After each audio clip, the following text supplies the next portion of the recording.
कल की क्लास में हमने चैप्टर नंबर 17 जो कि चार्ज से रिलेट करता है उसके कुछ प्रोविजंस का रिवीजन किया था। मेनली हमने डिस्कस किया था सेक्शन 211 जो कि कंटेंट्स ऑफ चार्जेस बता रहा है। इसके बाद में सेक्शन 218 जो कि बताता है हमें जनरल रूल क्या है regarding the joinder of charges. तो उसमें ये लिखा जाता है कि जब कभी भी सेपरेट ऑफेंसेस होंगे, डिस्टिंक्ट ऑफेंसेस होंगे, तो उसके लिए सेपरेट चार्ज फॉर्म किए जाने चाहिए। ये जनरल रूल 218 में हमने पढ़ा था। इसके बाद में सेक्शन 219 हमने पढ़ा था जो ये कहता है अगर एक ही ईयर में, सिंगल ईयर में एक पर्सन ने सेम काइंड ऑफ 3 ऑफेंसेस किए हैं, so it may be possible, it may be allowed to form a same charge and to conduct a single trial. एक ही ट्रायल में एक ही चार्ज लगा के उसको कंटिन्यू किया जा सकता है मैजिस्ट्रेट के डिस्क्रिप्शन पे, अगर with in a period of 1 year same kind of offences किए हैं और मैक्सिमम 3 ऑफेंसेस पर्सन ने किए। तो सेम काइंड ऑफ ऑफेंसेस किसे कहा जाता है ये भी एक इंपॉर्टेंटली यहाँ पे बता रखा है। कोई भी ऐसे ऑफेंसेस जो अलग अलग हैं, डिफरेंट ऑफेंसेस हैं, लेकिन अगर उसमें पनिशमेंट सेम है तो ऐसा माना जाएगा कि उनका जो काइंड है वो सेम काइंड ही माना जाएगा। अब सेक्शन 220 से हम अपने आज की क्लास में कंटिन्यू करेंगे। Trial for more than one offence, एक से ज्यादा वाले ऑफेंस के लिए ट्रायल कंडक्ट किया जाता अगर है तो उसको कैसे किया जाएगा, इसके कंसर्न में हम सेक्शन 220 से अपनी आज की क्लास कवर कर स्टार्ट करेंगे और कोशिश रहेगी सेक्शन 224 तक का पूरा चैप्टर आज हमारा कंप्लीट हो जाए। सेक्शन 220 बताता है if in one series, एक ही सीरीज में, if in one series of the act so connected together as to form the same transaction, जब एक ही ट्रांजेक्शन में कोई ऑफेंसेस हुए हैं, ये अलग अलग नहीं बल्कि ऑफेंसेस डिफरेंट है लेकिन एक ही ट्रांजेक्शन में हुए हैं, सेम ट्रांजेक्शन में मोर देन वन ऑफेंस अगर कमिट हुआ है तो ऐसे ऑफेंसेस के जो चार्जेस हैं वो भी सेपरेट ना करके सेम सिंगल चार्ज लगाया जा सकता है और उसका ट्रायल भी क्या हो सकता है, सेम सिंगल ट्रायल चल सकता है।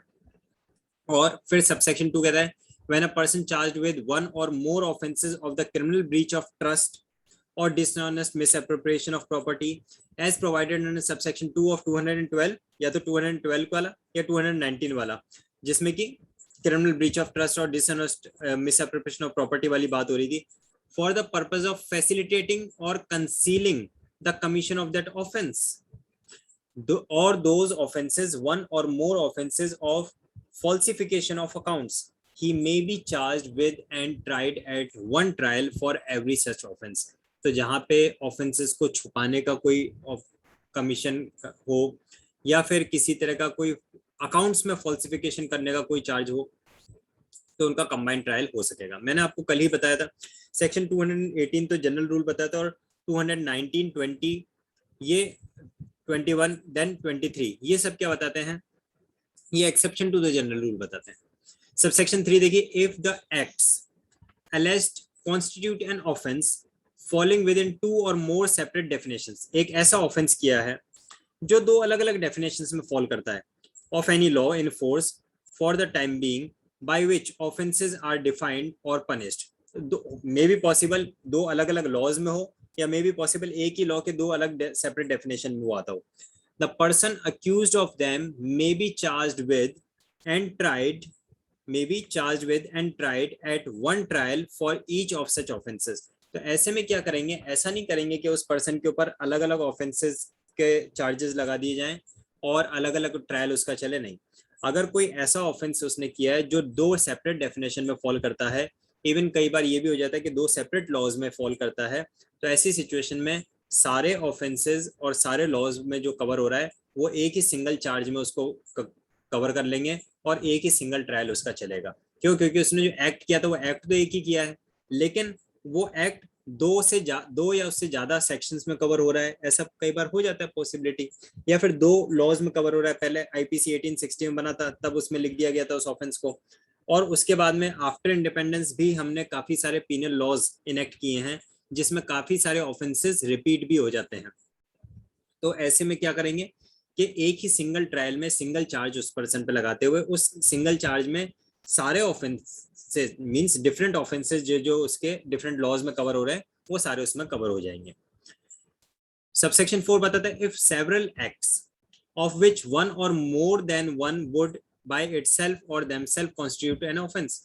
अगर एक पर्सन ने कोई सेवरल एक्ट्स परफॉर्म किए हैं और वो ऐसे एक्ट्स हैं जो सेपरेट ऑफेंसेस क्रिएट कर रहे हैं, constitute when combined a different offence, और वो सारे एक्ट्स जो उसके थे सेपरेट 5-6 एक्ट जो उसने किए थे जो सभी आपस में अपने आप में एक ऑफेंस थे, जब उनको कंबाइन टुगेदर कर देते हैं तो एक नया एक अलग ऑफेंस बन जाता है। तो अब ऐसे के लिए क्या किया जाए पर्सन के ऊपर, सपोज इसने 5 ऑफेंसेस किए थे, वो 5 सेपरेट ऑफेंसेस थे और उनको मिला के एक 6th नया ऑफेंस बन रहा है, तो क्या टोटल 6 चार्जेस उस पर लगाए जाए, ऐसा होना चाहिए क्या? तो उसके लिए क्या लिखा है, the person accused of them may be charged with and tried, तो उस पर कैसे चार्ज और ट्रायल हो सकता है, at one trial for the offence constituted by such acts when combined. तो कौन से वाले ऑफेंस के लिए उस पर ट्रायल चलेगा, कौन से वाले ऑफेंस के लिए चार्ज लगाएगा, जो सारे ऑफेंसेस को कंबाइंड करके और एक सिंगल ऑफेंस वो जो बन रहा था उसके लिए। Okay, the person accused of them may be charged with and tried at one trial for the offence constituted by such act when combined. सारे एक्ट्स को जब कंबाइन करने के बाद में जो ऑफेंस बन रहा था उसके लिए एक सिंगल ट्रायल चल सकेगा। And for any offence constituted by one or more of such acts, और या फिर उसमें से एक या अलग अलग कई सारे मिला के जो एक ऑफेंस बन रहा था वो सारे को एक कंबाइंड सिंगल ट्रायल चल सकेगा। In the nutshell we can say ऐसे के लिए सेपरेट ना चला के एक ही सिंगल ट्रायल पर्सन के ऊपर चलेगा। Nothing contained in this section shall affect section 71 of Indian Penal Code 45 of 1860। Section 71 of Indian penal code क्या कहता है, इसके लिए मैंने आपको कल बोला था कि आप इसको चेक करना देखना, और इसको हम सेक्शन 31 ऑफ सीआरपीसी के साथ में पढ़ते हैं। आईपीसी का सेक्शन 71 बताता है limit of punishment of offence made up of several offences. जब कोई ऐसा ऑफेंस हो जो सेवरल ऑफेंसेस को मिला के बना है, फॉर एग्जाम्पल एक पर्सन ने दूसरे पर्सन के ऊपर स्टिक से एक बार मारा, तो ये क्या हो गया, ये असॉल्ट आ जाएगा, और असॉल्ट के साथ साथ ग्रीवियस हर्ट भी आ जाएगा, नहीं सॉरी सिंपल हर्ट आ जाएगा, कॉजिंग वॉलंटरी कॉजिंग हर्ट आ जाएगा, ग्रीवियस नहीं आएगा। एक बार स्टिक से जैसे मारा तो वो एक तो उसके ऊपर असॉल्ट का चार्ज लग जाएगा, और प्लस दूसरा उसके पास ऊपर simple causing voluntary causing simple hurt का चार्ज लग जाएगा। अब ये क्या हुआ, पर्सन ने उसको 20 टाइम्स स्टिक से मारा, तो क्या उसके ऊपर 20 चार्ज सेपरेट चार्जेस लगेंगे क्या? नहीं, सेपरेट नहीं लगेंगे, पर्सन के ऊपर एक ही चार्ज लगेगा, that voluntary causing hurt and assault का, और उसी में वो सारा कंबाइन हो जाएगा। तो वो बात लिखी हुई है सेक्शन 71 में। और यहाँ पे क्या बोलता है, nothing content in this section shall affect section 71 of Indian penal code, यानी इंडियन पीनल कोड में जो बात लिखी हुई है उसको यहाँ पे लिखी हुई कोई बात अफेक्ट नहीं करेगी, क्योंकि यहाँ पे क्या लिख रहा है, यहाँ पे लिख रहा है वो कंबाइंड होके जो ऑफेंस बन रहा है उसका सेपरेट ट्रायल चलेगा ही चलेगा, और उसके अलावा वो जो सेपरेट वाले ऑफेंसेस थे उनका भी अगर कोई एक आध का कोई ऐसा होता है तो उसका सेपरेट चला सकते हैं। And for any offence constituted by any one or more of such acts, तो उसके लिए सेपरेट यूज। लेकिन सेक्शन 71 में क्या लिखा हुआ, सेक्शन 71 में लिखा है जितने ऑफेंसेस कमिट हुए हैं उन सारों को मिला के जो एक सिंगल ऑफेंस बन रहा है, सेवरल ऑफेंसेस को मिला के वो एक सिंगल ट्रायल ही होना चाहिए, वो सेक्शन 71 में लिखा हुआ है। तो इसमें लिखी हुई कोई भी बात सेक्शन 71 ऑफ आईपीसी को ओवर रूल नहीं करेगी किसी भी तरह से। अब आप देखिए एक बार इलस्ट्रेशन इसके कुछ देख लेते हैं, हम एक दो इलस्ट्रेशन देख लेते हैं, सारे तो नहीं देखेंगे, बाकी सारे इलस्ट्रेशन आप रीड करना, और कहीं कोई फिर उसमें आप डाउट वगैरह पूछना चाहते हो आप डाउट पूछा करें। मैं हमेशा बोलता हूँ कि आप इसको रीड करके नेक्स्ट डे की क्लास में डाउट वगैरह पूछा करें, तो आप लोग रीड जरूर किया करें उसके लिए। अब ये जो इलस्ट्रेशन यहाँ पे दे रखे हैं किसके लिए दिए, ये इलस्ट्रेशन दिए टू सबसेक्शन 1, सेक्शन सबसेक्शन 1 के लिए इलस्ट्रेशन दे रखे हैं। सबसेक्शन 1 में क्या बोला था इसने, सबसेक्शन 1 में बोला था जब एक सीरीज ऑफ ऑफेंसेस कमिट हुए हैं एक ही सेम ट्रांजैक्शन में, तो उसके लिए पर्सन के ऊपर एक सिंगल चार्ज लगेगा, सिंगल ट्रायल उसके लिए चलेगा, वो सेक्शन 220 का सबसेक्शन 1 बोल रहा था। तो उसी के लिए यहाँ पे जो है वो इलस्ट्रेशन दे रखे हैं। For example A rescues B, A ने बी को क्या किया, बचने में मदद किया, a person in lawful custody, और बी कहाँ पे था, बी एक लॉफुल कस्टडी में था, मे भी हो सकता है भाई पुलिस कस्टडी में हो, जुडिशियल कस्टडी में हो, लेकिन लॉफुल कस्टडी में था, जो भी उसने एक्ट किया होगा वो लॉफुल है, ऐसा नहीं कि किसी को अनलॉफुल कस्टडी में नहीं था।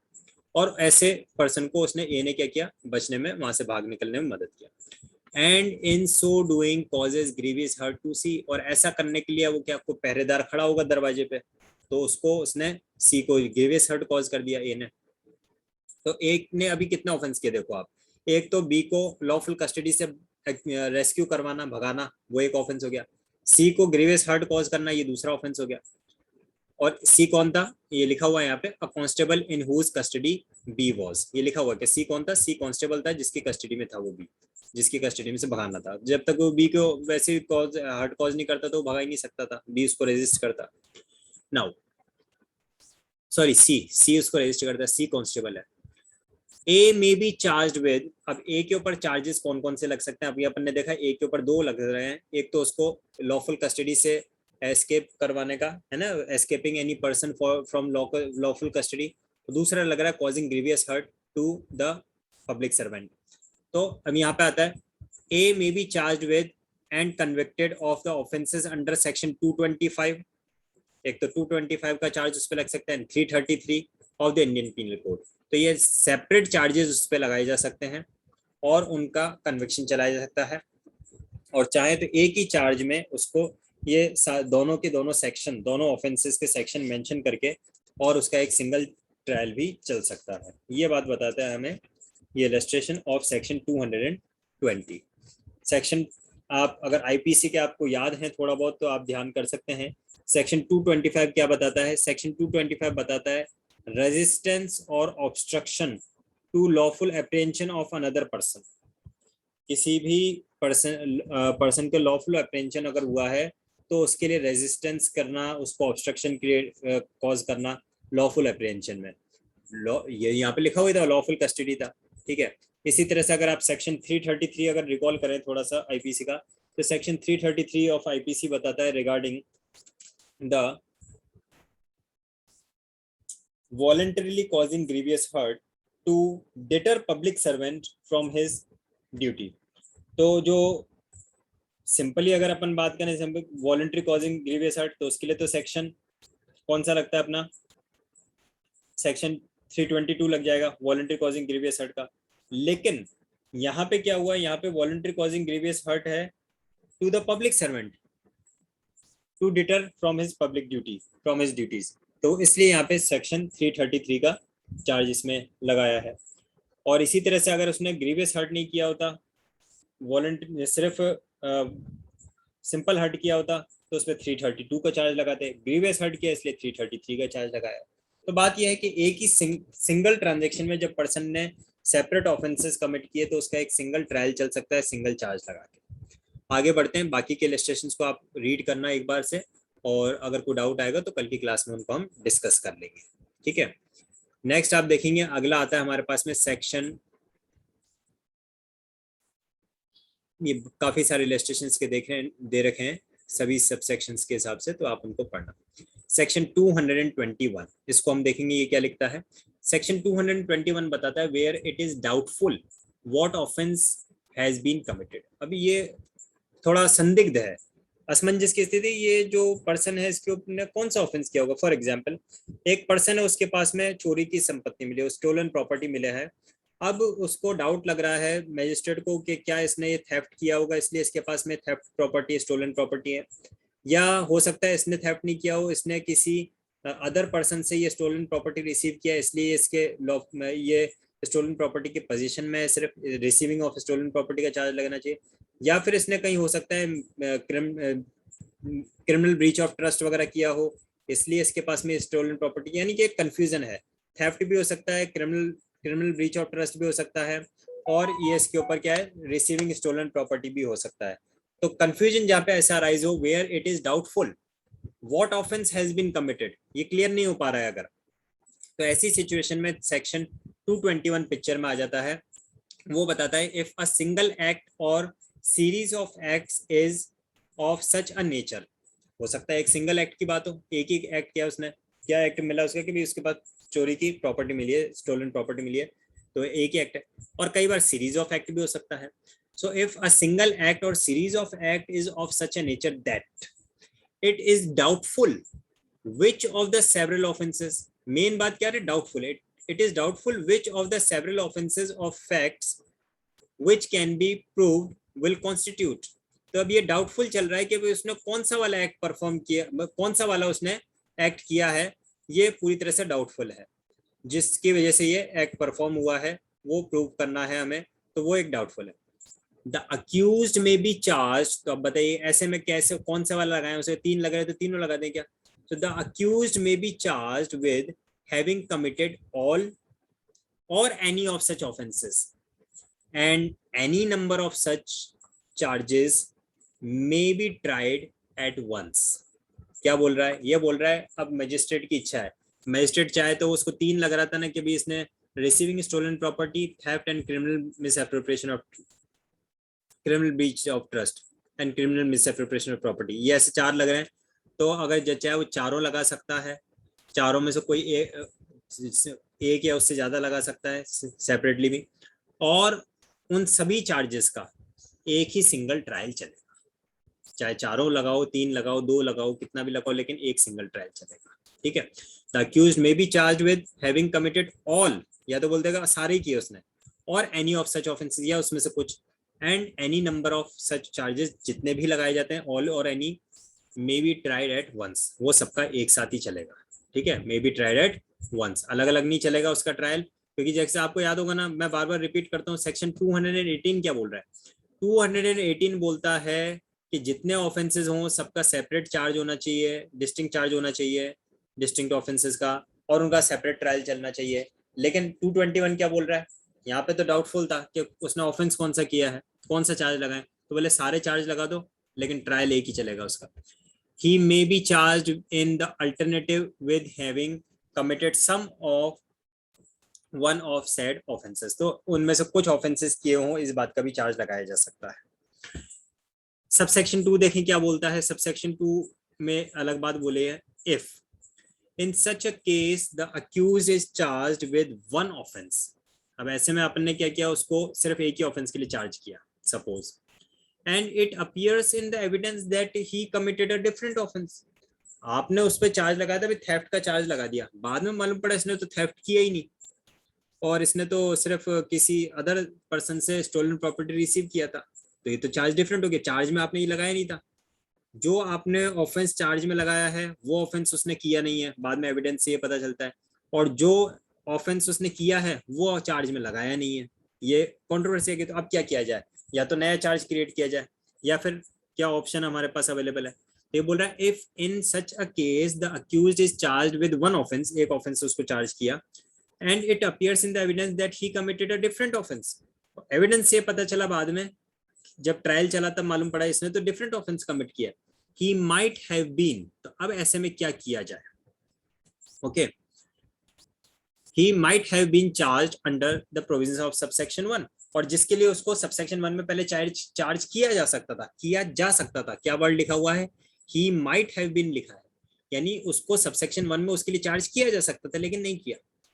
अब ऐसे में he may be convicted, तो क्या करें, उसको एक्विटल कर दें क्या, क्योंकि जो उसके ऑफेंस जो प्रूव हो रहा है वो तो उसने, जो उसके लिए अपन ने चार्ज नहीं लगाया, जो चार्ज लगाया वो ऑफेंस प्रूव नहीं हो रहा, तो क्या किया जाएगा, he may be convicted of the offense which he is shown to have been committed. तो उसको कन्विक्शन किया जाएगा, उसको एक्विटल नहीं करना, उसका कन्विक्शन करना है. और कन्विक्शन कौन से वाले ऑफेंस के लिए करना है, जो चार्ज लगाया उसके लिए, या जो एविडेंस में प्रूव हो रहा है उसके लिए, क्योंकि जो एविडेंस में प्रूव हो रहा है वो वाला सबसेक्शन 1 में लग तो सकता था लेकिन हमने लगाया नहीं. हमें लग तो रहा था कि इसने हो सकता है सिर्फ स्टोलन प्रॉपर्टी रिसीव किया हो, तो हम सही क्या रहता कि हम दोनों लगा देते, लेकिन हुआ क्या, हमने सिर्फ उसके ऊपर थेफ्ट का लगाया, रिसीविंग स्टोलन प्रॉपर्टी का नहीं लगाया. अब बाद में प्रूव हुआ कि रिसीविंग स्टोलन प्रॉपर्टी का है, वो तो थेफ्ट तो उसने किया ही नहीं था. सो ही मे बी कन्विक्टेड, उसको कन्विक्ट किया जाएगा ऑफ द ऑफेंस के लिए, कौन से वाले ऑफेंस के लिए, which he is shown to have committed, जो ऑफेंस उसने कमिट किया, यानी कि रिसीविंग स्टोलन प्रॉपर्टी वाला के लिए ही उसको कन्विक्शन किया जाएगा. जो उसने नहीं किया यानी कि थेफ्ट, तो उसके लिए उसको कन्विक्शन नहीं किया जाएगा, although he was not charged with it, जिसके लिए उसको चार्ज किया ही नहीं गया था, फिर भी उसके लिए उसको कन्विक्ट किया जा सकता है. तो ये बात इमटेरियल हो जाएगी कि हमने उसके ऊपर चार्ज लगाया था या नहीं लगाया था, लेकिन अगर एविडेंस में ये प्रूव हो जाता है दैट इस पर्सन ने ये ऑफेंस किया है और ये वाला जो ऑफेंस है ये भी स्टार्टिंग में चार्ज में बन सकता था, ये बात आ रही है कि वो चार्ज में बन सकता है। हाँ, ऐसी अगर कोई सिचुएशन हो जाती है कि एविडेंसेस में कोई ऐसी चीज निकल के आती है, पता चलता है कि एक नया ही कोई ऑफेंस आ गया है जो तो हमें सबसेक्शन 1 में महसूस ही नहीं हो रहा था, ऐसा कोई ऑफेंस निकल के आ जाता है, तो उसके लिए तो फिर एक सेपरेट चार्ज लगा के सेपरेट ट्रायल चलाया जाएगा। लेकिन अगर ऐसा वाला ये वर्ड मैंने यहाँ पे अंडरलाइन किया, मैं इसको दोबारा से इसको एक बॉक्स बना रहा हूँ अलग से, इसको आप देखिए क्या लिखा है word, he might have been, एक मिनट सॉरी, वर्ड यहाँ पे लिखा है for which the offence for which he might have been charged under the provisions of subsection 1, यानी कि सबसेक्शन 1 के प्रोविजंस में उसको चार्ज किया जा सकता था, नहीं किया वो बात डिफरेंट है, लेकिन किया जा सकता था। तो ऐसे वाला अगर रहेगा तो ऐसे में उसका चार्ज नहीं भी लगाया तो भी उसको उसके लिए कन्विक्ट किया जा सकता है। ये था सेक्शन 221। सिंपली क्या बात बोल रहा है, जहां पे डाउटफुल रहेगा चार्ज के लिए तो आप उसके ऊपर कोई भी चार्ज लगा सकते हैं या फिर सारे चार्ज लगा सकते हैं, जिसके लिए आपको डाउट लग रहा है वो सारे ऑफेंसेस एक ही चार्ज में कंबाइन करके लगा सकते हैं और उसका सिंगल ट्रायल उसके लिए चल जाए। सेक्शन 222 को आप देखें क्या बताता है, when offence proved include in offence charged, when offence proved included in offence charged, जैसे चार्ज लगाया है उसके ऊपर उस चार्ज में जो ऑफेंस लिखा गया है वो वाला ऑफेंस क्या हो गया है, वो वाला ऑफेंस प्रूव हो गया है। तो ऐसे में क्या रहता है, when offence proved included in the offence charge, जो ऑफेंस चार्ज में लगाया गया है वो वाला ऑफेंस प्रूव अगर हो रहा है। When a person is charge with an offence consisting of several particulars, लेकिन ये जो ऑफेंस था ना ये ऐसा ऑफेंस था जिसमें 2, 4, 5 डिफरेंट पर्टिकुलर्स को मिला के ये एक कॉम्बिनेशन बनाने के बाद में ये ऑफेंस बन रहा था, ठीक है। A combination of some only of which constitutes a complete minor offense। मैं एग्जांपल देता हूं यहाँ पे, सपोज 5 पर्टिकुलर्स थे, वो 5 पर्टिकुलर्स को मिला के एक ऑफेंस बन रहा था और उस ऑफेंस का चार्ज इस पर्सन के ऊपर लगाया। बाद में मालूम पड़ता है ट्रायल जब चलता है तो कि इसने ये जो एक्ट है ये इसने 5 पर्टिकुलर्स परफॉर्म नहीं किए थे, सेवरल पर्टिकुलर्स जो थे ना 5 परफॉर्म नहीं किए थे, इसने तो 2 ही किए थे या 3 ही किए थे। अब ये 2 और 3 को हम मिलाते हैं, 2-3 जो इसने परफॉर्म किए उनको मिलाते हैं, तो ये तो जो ऑफेंस हमने चार्ज में लगाया वो नहीं बन रहा है, बल्कि कोई सेपरेट डिफरेंट माइनर ऑफेंस बन रहा है। For example, a person have been charge for voluntary causing grievous hurt, जब उसका ट्रायल चलता है तो बाद में मालूम पड़ता है वो ग्रीवियस हर्ट नहीं है, उसने तो सिर्फ सिंपल हर्ट किया है। बाद में एविडेंसेस में सारी चीजें जब आती है तो कि ये तो सिंपल हर्ट किया, यानी माइनर ऑफेंस, जो भी चार्ज लगा है उस चार्ज से छोटे वाला ऑफेंस उसने किया है, माइनर ऑफेंस अगर किया है, and such combination is proved, और फिर वो वाली चीज प्रूव हो जाती है कि ये जो माइनर ऑफेंस वाला कॉम्बिनेशन था वो उसके ऊपर प्रूव हो रहा है। But the remaining particulars are not proved, जो बाकी के मैंने बताया ना 5 पर्टिकुलर को मिला के एक ऑफेंस बन रहा था, वो हमने उस पर चार्ज लगाया, लेकिन ट्रायल में पता चलता है कि उसने 5 पर्टिकुलर परफॉर्म नहीं किए, उसने सिर्फ 3 ही पर्टिकुलर परफॉर्म किए हैं, और 3 पर्टिकुलर के कॉम्बिनेशन तो एक माइनर ऑफेंस बना है। तो बाकी की जो रिमेनिंग 2 पर्टिकुलर रह गए जो उसके ऊपर प्रूव नहीं हो पाए, जो पर्टिकुलर उसके ऊपर प्रूव नहीं हो पाए, उनके लिए क्या होगा, but the remaining particulars are not proved, he may be convicted of the minor offense though he was not charged with it। तो सेक्शन 221 में भी यही बोला था, सबसेक्शन 2 में, सेक्शन 221 का सबसेक्शन 2 हमने पढ़ा, तो उसमें क्या बोला था कि पर्सन के ऊपर एक चार्ज आपने लगाया और बाद में एविडेंस ऐसा आता है कि मालूम पड़ता है इस पे तो ये दूसरा कोई ऑफेंस जो कि चार्ज लग सकता था, ऐसा वाला दूसरा वाला ऑफेंस जिसका हमने चार्ज नहीं लगाया वो वाला ऑफेंस इसने किया है, और जिस ऑफेंस का चार्ज लगाया वो तो किया ही नहीं, तो भी उसको जो ऑफेंस उसने किया उसके लिए कन्विक्शन कर सकते हैं। ये बात वो बोल रहा था। यही बात सेक्शन 222 में भी बोल रहा है कि अगर हमने चार्ज लगाया था कोई ऐसे ऑफेंस का जो कि 5 पर्टिकुलर को मिला के बनता था और उसके ऊपर उसमें से 3 तो प्रूव हो जाते हैं और 2 प्रूव नहीं होते हैं, तो अब ऐसे में उस पर्सन को कन्विक्शन किया जाएगा माइनर ऑफेंस के लिए या नहीं, तो फाइनल आंसर इज उसको माइनर ऑफेंस के लिए कन्विक्शन किया जाएगा, दो he was not charge for it, जबकि उसको चार्ज तो किया था हमने किसके लिए, ग्रीवियस हर्ट के लिए, लेकिन उसके ऊपर प्रूव अगर हो रहा है सिंपल हर्ट तो उसको सिंपल हर्ट के लिए कन्विक्शन किया जाएगा, कोई दिक्कत नहीं है उसमें। ये 222 बता रहा है। फिर आगे बोलता है when a person is charged with an offence, ऐसे कोई ऑफेंस के लिए उसको चार्ज किया, and facts are proved which reduce it to a minor offence. अब अगेन वही बात आ रही है, when a person is charged with an offence और एंड फैक्ट आर प्रूव्ड, किसी ऑफेंस के लिए चार्ज किया गया और फैक्ट्स क्या प्रूव करते हैं कि उसको कोई माइनर ऑफेंस के लिए प्रूव कर रहे हैं, कि फैक्ट वो जो चार्ज लगा वो नहीं प्रूव कर रहे हैं, बल्कि फैक्ट्स क्या प्रूव कर रहे हैं कि इसने तो कोई छोटा वाला ऑफेंस कमिट किया है। He may be convicted of minor offense although he is not charged with it, तो उसको वो माइनर वाले ऑफेंस के लिए कन्विक्ट किया जाएगा। ऐसा नहीं करेंगे कि नहीं हमने तो ओरिजिनल चार्ज जो लगाया था उसके लिए करते हैं, जबरदस्ती थोड़ी ना पनिशमेंट दोगे पर्सन को, जितना ऑफेंस उसने किया उतने के लिए करेंगे। फिर आता है when a person is charged with an offence he may be convicted at an of an attempt to commit such offence although the attempt is not separately charged. अब सपोज करें बाद में मालूम पड़ता है कि ये जो चार्ज हमने उसके ऊपर लगा, हमने इसके ऊपर मर्डर का चार्ज लगाया है, लेकिन इसने तो मर्डर किया ही नहीं, इसने तो सिर्फ मर्डर का अटेम्प्ट किया है, पर्सन ने सिर्फ मर्डर का अटेम्प्ट किया है, तो जबकि हमने चार्ज तो मर्डर का लगाया था। तो ऐसे भी सिचुएशन हो सकती है कि जो चार्ज हमने लगाया है उसने वो ऑफेंस ने वो प्रूव नहीं हो पा रहा है, बल्कि उसके सिर्फ अटेम्प्ट का ऑफेंस प्रूव हो पा रहा है, उसने सिर्फ अटेम्प्ट किया था, वो एक्ट परफॉर्म उसने नहीं किया। तो फिर उसके ऊपर जो कन्विक्शन होगा वो कन्विक्शन उसके अटेम्प्ट के लिए हो जाएगा। ठीक है, he may be convicted of an attempt to commit such offense, जरूरी नहीं है कि पूरे ही ऑफेंस के लिए किया जाए, जितना उसने किया उसके लिए होगा। फिर आता है fourth, nothing in this subsection, nothing in this section, that is पूरे सेक्शन 222 की बात कर रहा है। पूरे 222 में यही बोला है कि आपने चार्ज कुछ भी लगाया हो, लेकिन जो ऑफेंस उसने एक्चुअल में कमिट किया है कन्विक्शन उसी ऑफेंस का होना चाहिए। ऐसा नहीं होना चाहिए कि जो चार्ज में लगाया है वो ऑफेंस उसने नहीं भी किया तो उसके लिए कन्विक्शन हो जाए। तो nothing in this section shall be deemed to authorize a conviction of any minor offense where, तो ऐसे में सबसेक्शन 222 जो है उसका कोई भी प्रोविजन ऐसे वाले में नहीं करेगा कन्विक्शन किसी माइनर ऑफेंस के लिए जहां पर conditions requisite for the initiation of proceeding in respect of that minor offense have not been satisfied।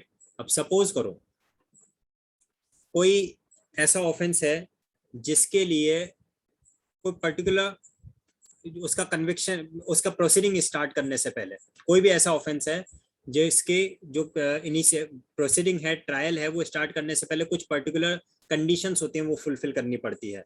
For example कोई किसी स्टेट गवर्नमेंट से उसकी परमिशन लेनी है या और कोई ऐसे कोई कंडीशन अगर फुलफिल करनी होती है, ऐसी वाली कोई सिचुएशन है तो उसके ऊपर फिर वो इफेक्ट नहीं डालेगा। क्यों? क्योंकि वो तो कंडीशन फुलफिल करना कंपलसरी है ना, रिक्विजिट है।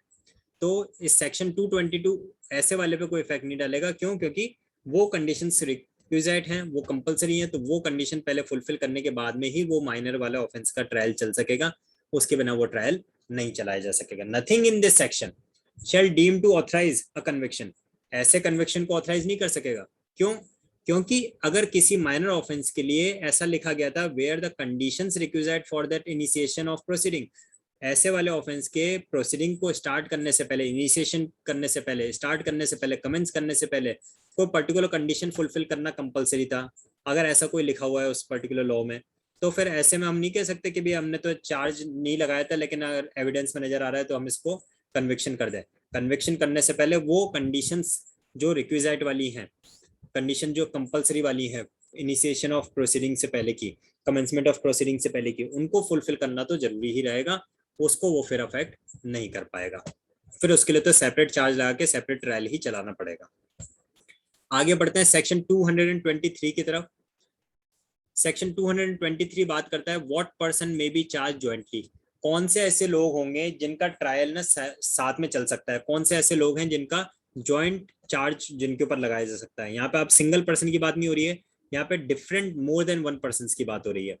ठीक है, अभी तक तो क्या बात हो रही थी, एक ही पर्सन के ऊपर कब joint charges, jointer of charges हो सकता है। अब यहाँ पे बात हो रही है सेपरेट पर्सन हैं, सेपरेट पर्सन का जॉइंटर ऑफ चार्जेस बन सकता है क्या, उनके लिए भी अलग अलग चार्जेस लगा के कंबाइंड चार्ज हो जाए ऐसा। तो द फॉलोइंग पर्सन्स, कौन से वाले के लिए, the following persons may be charge and tried together. ये जो नीचे पॉइंट नंबर ABCDEF 5-6 पॉइंट जो आपको बताएं, ये वाले जो कैटेगरी के पर्सन हैं इनका चार्ज भी कंबाइन हो सकता है, टुगेदर हो सकता है, और इनका ट्रायल भी कंबाइन चल सकता है, टुगेदर चल सकता है। तो कौन से वाले वो हैं उनको हम देखेंगे। पहला आता है persons accused of the same offence committed in the course of the same transaction. एक ही ट्रांजैक्शन में एक ही जैसे ऑफेंस अगर कोई लोगों ने परफॉर्म किए हैं, ठीक है, एक ही ट्रांजैक्शन में अगर एक ही तरह के ऑफेंसेस उन्होंने कमिट किए हैं, एक ट्रांजैक्शन होना जरूरी है। अब मान लीजिए एक मिस्टर एक्स है, उसने एक घर में चोरी की, मिस्टर वाई है, उसने दूसरे शहर में दूसरे घर में चोरी की, उनका थोड़ी ना ट्रायल एक साथ चलेगा। लेकिन एक ही ट्रांजैक्शन की बात हो रही है, एक मिस्टर एक्स ने एक जगह चोरी किया, नीचे आ गया, और उसी के साथ में दूसरा उसका फ्रेंड था, वो पास वाले घर में चोरी कर रहा था, वो फिर चोरी करके नीचे आ गया। तीसरा फ्रेंड था, वो तीसरे वाले घर में चोरी कर रहा था, लेके सामान लेके नीचे आ गया। ठीक है, ये सेम एक ही ट्रांजेक्शन में हो रहा है। Person accused of the same offence committed in the course of same transaction. फिर दूसरा तो उनका सेम ट्रायल चल सकता है कंबाइंड टुगेदर। फिर दूसरा बोलता है person accused of an offense and person accused of abetment of or attempt to commit such offense. ऐसा वाले लोग जो एक पर्सन ने तो ऑफेंस कमिट किया है, ठीक है, एक पर्सन ने तो ऑफेंस कमिट किया है, दूसरे पर्सन ने वो ऑफेंस के लिए अबेटमेंट किया था। एक पर्सन ने तो क्या किया है, वो ऑफेंस कमिट किया है, और दूसरे वाले पर्सन ने उस ऑफेंस का अबेटमेंट किया था, और तीसरे वाले पर्सन ने उस ऑफेंस का क्या किया, अटेम्प्ट किया है। तो इन तीनों का ट्रायल टुगेदर चल सकता है। एक पर्सन ने अबेट किया, दूसरे पर्सन ने अटेम्प्ट किया, तीसरे पर्सन ने जाके उसको कमिट कर दिया, तो इन तीनों का ट्रायल साथ में चल सकता है क्योंकि ये सेम ट्रांजेक्शन में हो रहे हैं सारे, ठीक है। फिर आता है persons accused of more than one offence. भाई ऐसा कोई पर्सन हो जो एक से ज्यादा ऑफेंस के लिए अक्यूज्ड है। Persons accused of more than one offence of the same kind. अब आप याद कर सकते हो सेम काइंड किसको बोला था हमने, कोई भी ऐसे ऑफेंसेस जिसमें पनिशमेंट सेम होता है ना, तो उसको सेम काइंड ऑफ ऑफेंस मानते हैं।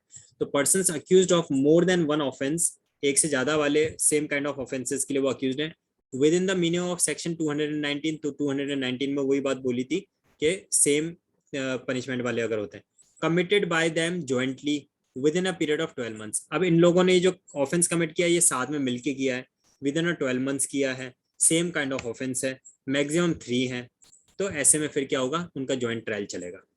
फिर आता है पर्सन्स ज्वाइंट। तो इसमें एक जो इंपॉर्टेंटली वर्ड याद रख सकते हो वो क्या रखोगे आप, ये सबसेक्शन सी जो बता रहा है, इसके लिए आप क्या देखेंगे, देखिए एक वर्ड यहाँ पे लिखा हुआ है, इन्होंने ये जो एक्ट परफॉर्म किया ये ज्वाइंटली परफॉर्म किया है, कमिट किया है, ये एक्ट इन्होंने ज्वाइंटली कमिट किया, तो ऐसे में फिर क्या चलेगा, उसका ज्वाइंट ट्रायल चल सकता है। फिर आता है the person accused of different offences. इस बार सेम ऑफेंस नहीं है, सेम काइंड ऑफ ऑफेंस भी नहीं है, डिफरेंट ऑफेंस है, committed in the course of the same transaction. लेकिन ये डिफरेंट ऑफेंसेस सेम ट्रांजेक्शन में कमिट किए गए हैं।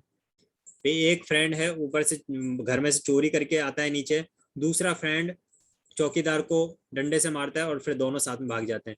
दोनों अक्यूज ने डिफरेंट ऑफेंस कमिट किया, एक ने थेफ्ट किया है, दूसरे ने कॉजिंग वॉलंटरी कॉजिंग हर्ट किया है, लेकिन फिर भी उनका टुगेदर चल सके क्योंकि दोनों सेम ट्रांजेक्शन में किया दोनों में। इसके बाद में आता है आपका point number E, persons accused of an offence, एक ऑफेंस के लिए उसका अक्यूज है, which includes theft, extortion, cheating or criminal misappropriation, and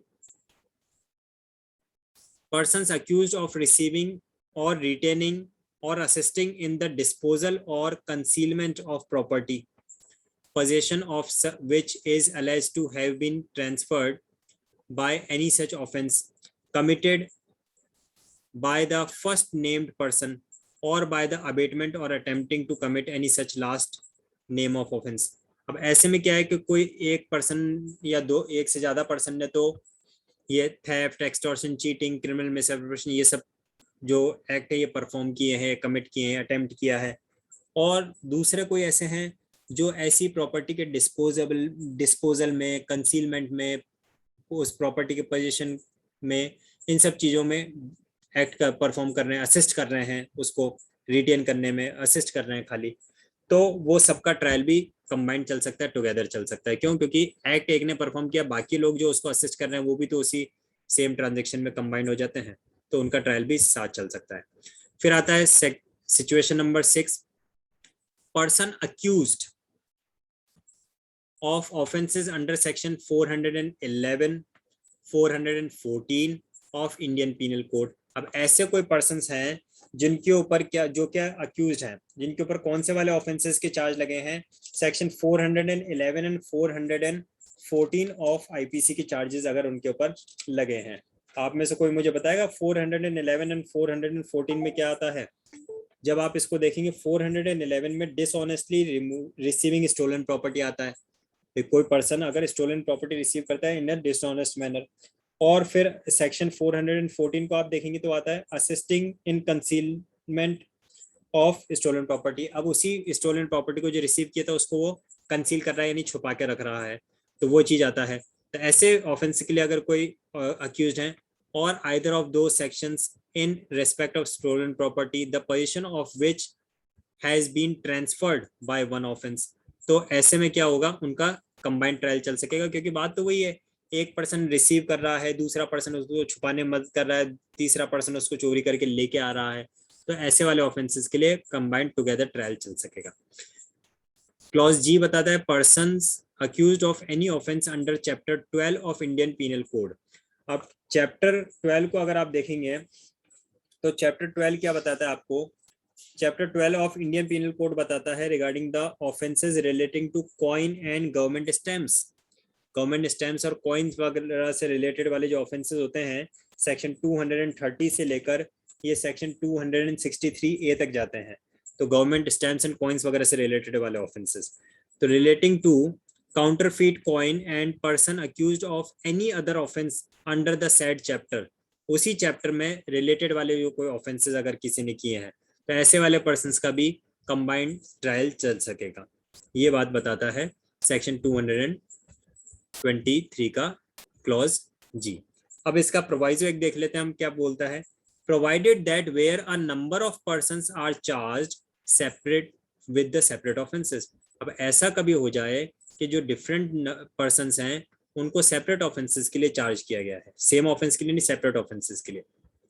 and such persons do not fall with in any of the categories specified in this section. और ऊपर जो हमने अभी 7 टाइप ऑफ कैटेगरीज पढ़ी हैं वो इन किसी भी कैटेगरी में फॉल नहीं कर रहे हैं, सबके ऊपर सेपरेट डिफरेंट ऑफेंसेस के चार्जेस हैं। और ऊपर जो हमने 7 कैटेगरीज पढ़ी उसमें फॉल भी नहीं कर रहे हैं। Still the magistrate of the court of session, अब यहाँ पे देख लीजिए मैजिस्ट्रेट भी हो सकता है, जुडिशियल मैजिस्ट्रेट फर्स्ट क्लास, और कोर्ट ऑफ सेशन भी हो सकता है। May if such person by an application, अगर ऐसे जो पर्सन है वो एप्लीकेशन देते हैं राइटिंग में, डिजायर चाहते हैं क्या कि भी हमारा जो ट्रायल है वो टुगेदर हो, कंबाइंड ट्रायल हो, और मैजिस्ट्रेट को ऐसा लगता है कि ऐसा होने से आइदर ऑफ द पार्टी को, ना ही अक्यूज को ना ही डिफेंडेंट को, दोनों, ना ही अक्यूज को ना ही विक्टिम को, ठीक है, दोनों को, ना ही प्रोसिक्यूशन को ना ही डिफेंडेंट को, दोनों को किसी तरह का कोई प्रीजुडिस नहीं होगा, कोई ज्यादती उनके साथ में नहीं होगी। तो ऐसे में मैजिस्ट्रेट और कोर्ट ऑफ सेशन के पास ये पावर होगी कि वो उनका कंबाइंड ट्रायल चला सके। अब सेक्शन 224 अभी रह जाता है, टाइम आउट का नोटिफिकेशन आ चुका है, तो इस क्लास को मैं यहीं पे स्टॉप कर रहा हूँ। 224 को हम अपनी कल की क्लास में कवर कर लेंगे और उसके बाद में बाकी का अपना चैप्टर नंबर 18 हम स्टार्ट करेंगे। इस टॉपिक से रिलेटेड कोई कंफ्यूजन, कोई डाउट अगर अराइज हुए हो किसी के, तो आप मुझे ग्रुप में लिख देना, और अदरवाइज कल की क्लास में भी आप उसको पूछ सकते हैं। जो इलस्ट्रेशन मैंने छुड़वाए उन इलस्ट्रेशन को जरूर से रीड करना, और उनसे रिलेटेड भी डाउट्स आपको पूछने चाहिए। कल सुबह 6 बजे की क्लास में हम कॉन्स्टिट्यूशन के लिए डेफिनेटली कल क्लास होगी, मिलेंगे, तो आप उसके लिए सब लोग रेडी रहिएगा। आर्टिकल 21 में पढ़ाऊंगा कॉन्स्टिट्यूशन में। आर्टिकल 21 बहुत इंपॉर्टेंट है प्री मेन सभी एग्जामिनेशन पॉइंट ऑफ व्यू से, तो आर्टिकल 21 में आप लोगों को पढ़ाऊंगा कल सुबह 6 बजे की कॉन्स्टिट्यूशन क्लास में, जरूर से आप ज्वाइन कीजिएगा।